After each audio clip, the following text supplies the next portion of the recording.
Hello, this is Rob from Book Gnome. I have three zines that are currently on my website, the Loki's Clayworks, in my Goblin Marketplace. One is Fey Random Encounters, we have the Cavern Random Encounters, and Sewer Random Encounters. So let's go ahead. 7. Just going to take a look at what we have in here, just as a little preview. Alright, 7. Party sees signs of large handprints torn into the soil or into the trees before they encounter the long hands. Possibly long arms reach high into the sky and slam their hands down at the party. I traditionally use skill challenges to get away from the long hands in the past, but if they are fought, standard troll stats can be used, retreating when dealt 50 damage. They attempt to grapple creatures and slam them into the trees and the ground. The hands are the only attackable part. Arms exist beyond scalar space. Multiple hands can sprout from the same arm space. I used this in one of my Feywild encounters in a D&D game I was running, and it was pretty creepy. It was great. They just saw these long arms above the tree line and decided, stealth might be our best option. Alright, 1 in Caverns. Alright, Cave of the Fishers. The wide cavern is dozens of medium-sized cave crickets grazing plant life on the uneven floor. The ceiling is full of holes, oddly just large enough for a person to be dragged into.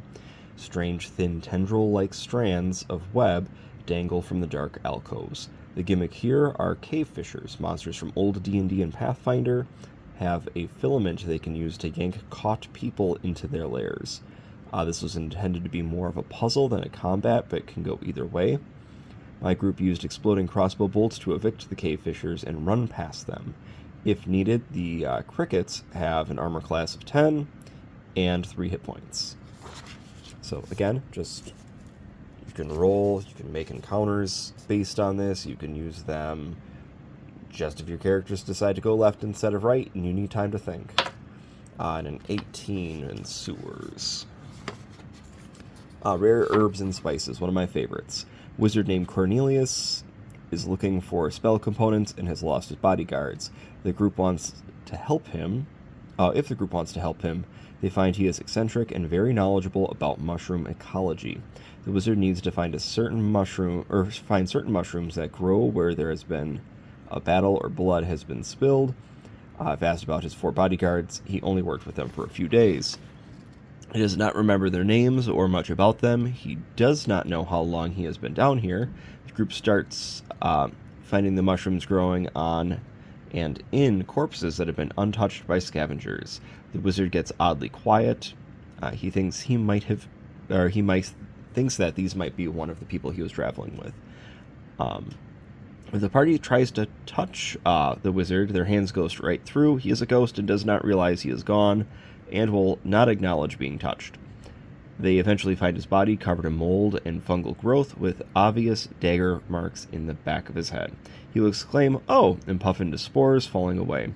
His spell book and a book on mushrooms are untouched in his backpack, as well as a week of spell components for spell casting as a 5th level wizard.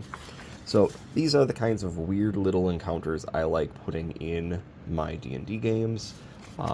Again, there are 20 encounters in each of these.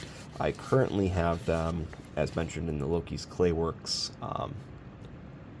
website, lokisclayworks.net. They are on the Goblin Marketplace there.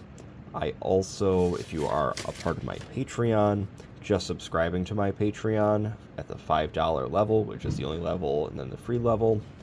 $5 level gets you all of these, as well as access to pretty much everything I've ever posted there. And then you can also individually purchase these, I think, for $5 there as well. But yeah, super fun. I'm going to be making more of these. I'm having a lot of fun with them.